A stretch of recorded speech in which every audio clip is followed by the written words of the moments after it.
तो गाइस अभी सुबह के 7:30 हो रहे हैं और मैं कुरुक्षेत्र में मुझे होटल लेना पड़ा था। मैं वहाँ से होटल से निकल गया था क्योंकि मुझे पहले वहाँ पे रुकने नहीं दिया अम्बाला से पहले। बट एनीवेज मैं निकल चुका हूँ। सुबह की ये कुछ ऐसा नज़ारा है, ठंडी ठंडी हवा चल रही है। सुबह राइड करने में बड़ा मज़ा आता है क्योंकि सुबह एक्चुअली मैं 5:30 करीब निकल गया था। उस टाइम रोशनी नहीं हुई थी, रोशनी हो गई थी, तो बड़ी ठंडी ठंडी हवा चल रही थी और मैंने अच्छा खासा डिस्टेंस भी कवर कर लिया। सुबह राइड करने का फ़ायदा यही है कि आप अच्छी खासी स्पीड मेंटेन कर लेते हो और उसके बाद जब 10:30-11 का वक्त आता है तो फिर सूरज जो है सर पे होता है और गर्मी बढ़ती जाती है, फिर अपने पानी ढूंढना पड़ता है। तो स्पीड भी मेंटेन नहीं हो पाती, 10, 12, 13, 14, 15 तक ही जा पाती है मैक्सिमम। फिर जब शाम का वक्त आता है तो फिर मैं दोबारा से स्पीड को जो है ना मेंटेन कर लेता हूँ। तो शाम में और सुबह के टाइम मुझे राइड करने में ज़्यादा फ़ायदा है। डिस्टेंस देख सकते हैं आप करनाल 12, पानीपत 51, सोनीपत 100, दिल्ली 143। मौसम गर्म होने लगा है। साइकिल राइडर के लिए तो गर्म ही हो ही जाता है ऑब्वियसली। जगह जगह पानी के लिए रुकना पड़ता है। मैं जनरली पेट्रोल पर रुकता हूँ। बस चल रहा है सफ़र। Municipal corporation of Karnal welcomes you. मेरे दोस्तों करनाल पहुंच चुके हैं और अच्छी सिटी है। अभी तक अच्छा जा रहा है सफ़र हमारा। ये देखिए, मुझे अकेली गर्मी लग रही, बाकी लोगों को भी लग रही है। ये देखिए सामने डैम है। मैं आपको दिखाने के लिए रुक गया था। शायद ये हथनीकुंड की साइड से आता है। मुझे एग्जैक्टली नहीं पता। पानी भी थोड़ा गंदा सा लग रहा है, पता हो सकता है शायद मिट्टी नीचे हो, उसकी वजह से पानी गंदा लग रहा है। वैसे ऊपर तो साफ़ ही होगा। पानीपत यहाँ से 18 रह गया है, सोनीपत 69 है, रोहतक 101 है, दिल्ली 108 है। अराउंड हम वहाँ से 40 किलोमीटर आ गए हैं जहाँ से पहले मैंने बोर्ड दिखाया था। तो हम गन्ने का रस पीने के लिए रुक गए थे।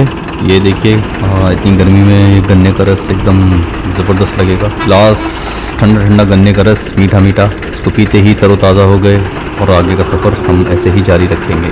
दोस्तों पानीपत रिफाइनरी के पास पहुंच चुके हैं। यहाँ से आगे का सफ़र ऐसे ही जारी रखेंगे।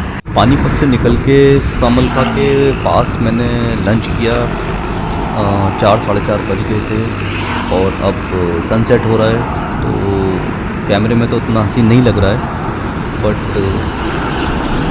एक्चुअली में इट वॉज वेरी ब्यूटीफुल। मौसम ठंडा होने लगा था और हाईवे का एक अलग ही नज़ारा था। तो मैंने इसे कैप्चर करने की कोशिश की, बट ये जस्टिफाई नहीं हो पा रहा है कैमरे के अंदर। सोनीपत के बाद जो टोल है, हम वहाँ पहुँच चुके हैं और अराउंड 8 बज गए हैं।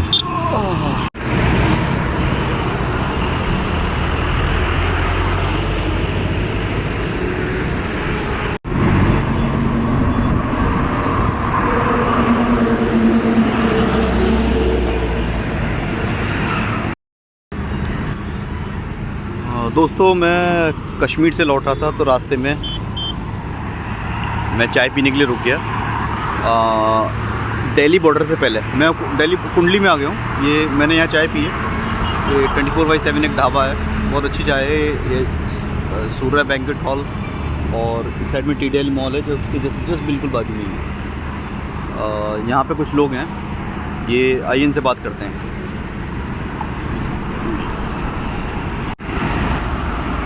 जी क्या नाम है आपका? जी मेरा नाम विजय। विजय। विजय भाई क्या करते हो आप? भाई मैं यहाँ पर जॉब करता हूँ। जॉब करते हो? कहाँ के रहने वाले हो? सर मैं यूपी बरेली में रहता हूँ। यूपी बरेली से हो आप? यहाँ कब आए थे दिल्ली? सर मेरे को लगभग हो गया 1.5 साल। अच्छा 1.5 साल। जब आप यहाँ आए थे तो अकेले आए थे या फैमिली के साथ आए थे? नहीं मैं हम यहाँ पर दोस्त के यहाँ अपने दोस्तों के साथ आए। दोस्तों के साथ? तो आपके दोस्त क्या करते हैं? वो भी जॉब करते हैं? यही काम करते हैं। अच्छा, तो आप कहाँ तक पढ़े हैं विजय? सर मैं पढ़ा लिखा करता नहीं, फिलहाल आगे फर्स्ट। कहाँ तक? 8वीं तक पढ़ा। तो आगे पढ़ाई क्यों नहीं की? सर मजबूरी थी, थोड़े हालात थोड़े बुरे थे इसलिए। क्या मजबूरी जैसे? सर घर पे जिम्मेदारी आ गई थी ना, उनको घर वाले मतलब। आपके पेरेंट्स हैं, माँ बाप हैं आपके? बिल्कुल है। अच्छा, तो वो काम नहीं करते? काम करते नहीं, वो पिताजी काम करते हैं आपके? पता था ना इतना, हम मतलब हम 4 भाई हैं, एक बहन है ना, इसलिए। जी। तो महंगाई में सारा खर्चा कराना सब जगह बात अब तो पिताजी क्या करते हैं आपके? सर पिताजी शमशान घाट में सर मतलब मुर्दे जलाते हैं। अच्छा, वहीं बरेली में? नहीं हाँ तो कितना पैसा मिलता है उसका? सर उनकी सैलरी तो शायद 12,000 रुपये है और एक बॉडी पर उनको 551 मिलती है। अच्छा, तो 5 लोगों का परिवार है आपका? पहले तो 7 लोग हैं। 7 लोगों का। तो इसी वजह से आप पढ़ाई पूरी नहीं कर पाए, क्योंकि उतनी जो आपके पिताजी की इनकम है, जो आय है उनकी, उसमें पूरे घर का गुजारा नहीं हो पा नहीं रहा हो था। पा रहा था सर, इसीलिए मैं तो बाहर- आपके सारे भाई बहन पढ़ गए हैं या इतने ही पढ़े हैं 8-10 तक, या कोई ज़्यादा भी पढ़ अब गया? पढ़ रहे हैं, जब मैं पैसा भेजता हूँ शिक्षा आप ले रहे हैं वो? हाँ मैं पैसा देता हूँ ना उनकी पढ़ाई का। अच्छा, आप उनकी पढ़ाई का हाँ। खर्चा उठाते हैं? हाँ मैं नहीं पढ़ पाया तो उनको तो पढ़ा। आप सबसे बड़े हैं छोटे हैं? सबसे पढ़ाऊँ सर। सबसे बड़े हैं आप, बाकी छोटे भाइयों को आप पढ़ा रहे हैं मेहनत करके। हाँ मैं भी पढ़ा रहा हूँ, मैं ही पैसे भेजता हूँ यहाँ पर। तो कब तक यहाँ जॉब करेंगे आप? सर जब तक जिंदगी रहेगी जब तक। यहीं पे काम करेंगे, कहीं और करेंगे? ये काम छोड़ के फिलहाल मैं फिर बाद में गाड़ी सीखूंगा, मतलब गाड़ी चलाऊंगा, ड्राइविंग करूँगा। अभी मैं अच्छा, गाड़ी ड्राइविंग करना चाहते हैं आप दिल्ली में, या वापस जाना चाहते हैं? डेली में रहूँगा, यहाँ पर सबसे ज़्यादा इनकम है। यहाँ पे इनकम ज़्यादा है, लेकिन इनकम के साथ खर्चे भी तो ज़्यादा है ना? कोई बात नहीं सर, वो एडजस्ट हो जाएगा। एडजस्ट हो जाएगा। चलिए, तो हम आपसे यही गुजारिश करते हैं, यही आपसे रिक्वेस्ट करते हैं कि आप अपने छोटे भाई बहनों को पढ़ाइए। तो पढ़ रहे हैं सर। आप मेहनत कर रहे हैं, ये बहुत अच्छी बात है। आप नहीं पढ़ पाए, लेकिन आप चाहो तो प्राइवेट भर सकते हो। नहीं सर, अब इतना टाइम ही नहीं रहता सर। टाइम की बात नहीं है, आपको सिर्फ मुश्किल से पूरे दिन में आधा घंटा निकालना है पढ़ाई करने के लिए, और साल में एक बार एग्जाम होते हैं और आसानी से पास हो जाओगे, पता भी नहीं चलेगा। 3 साल कम निकलेंगे, डिग्री हाथ में आ जाएगी। समझ रहा हूँ सर। चलिए आइए किसी और से और बात करते हैं। आपका नाम बताइए। सर जीत यादव। जीत यादव सर। जीत यादव भाई, आप कहाँ रहते हैं जीत यादव भाई? सर मैं यूपी डिस्ट्रिक्ट संभल से बिलोंग करता हूँ। संभल, मेन संभल में रहते हैं कहीं आसपास? नहीं सर, आसपास में गाँव। कहाँ पे, नाम बताइए। किसौली। अच्छा, किसौली में रहते हैं। किसौली एक जगह है असमोली, हाँ जी हाँ। असमोली के पास है, वहाँ पे शुगर मिल है बहुत पुरानी। तो आप कितने भाई बहन हैं? सर 2 भाई 1 बहन है। अच्छा, और आपके पिताजी क्या करते हैं? सर वो अभी तो कुछ नहीं, वैसे बिजनेस करते थे अपना ही सर, भैंसों का लेना देना बेचना। भैंस मतलब खरीदते थे और बेचते थे? अच्छा, तो अब नहीं करते वो? नहीं हम नहीं, अब तो छोड़ दिया सर, लॉस हो गया बहुत, 2-2.5 लाख रुपए का लॉस हो गया था। तो आप इसलिए यहाँ पर जॉब करने आ गए दिल्ली? मैं जॉब करता हूँ, वैसे प्रॉपर काम मेरे चाचा के यहाँ काम करता था मैं, कश्मीरी गेट के पास। अच्छा, तो आपके पिताजी की इनकम कितनी थी उस टाइम पर?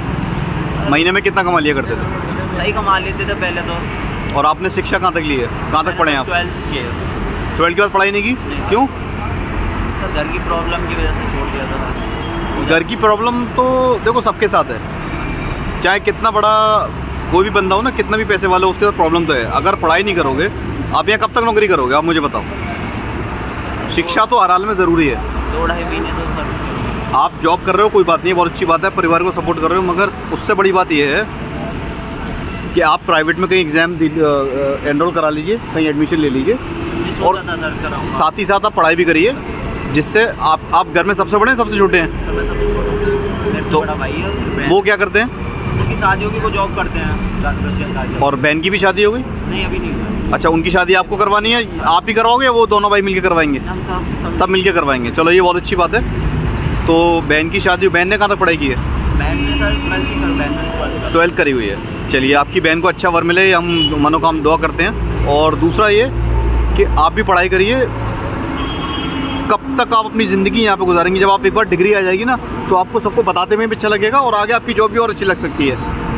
1 लाख, 2 लाख, 3 लाख की अगर जॉब लगे तो आपको क्या दिक्कत है उसमें? कोई नुकसान है? लेकिन वो जब ही लगेगी ना, जब आपके पास डिग्री होगी, जब आप पढ़ाई करोगे, कुछ काबिल बनोगे, ठीक है ना? तो वक्त, ज़िंदगी का कोई भरोसा नहीं है, वक्त बहुत कम है। आप जितना पढ़ सकते हैं उतनी पढ़ाई करिए, ठीक है? वादा करते हैं पढ़ाई करेंगे, प्रॉमिस? चलो okay, thank you very much.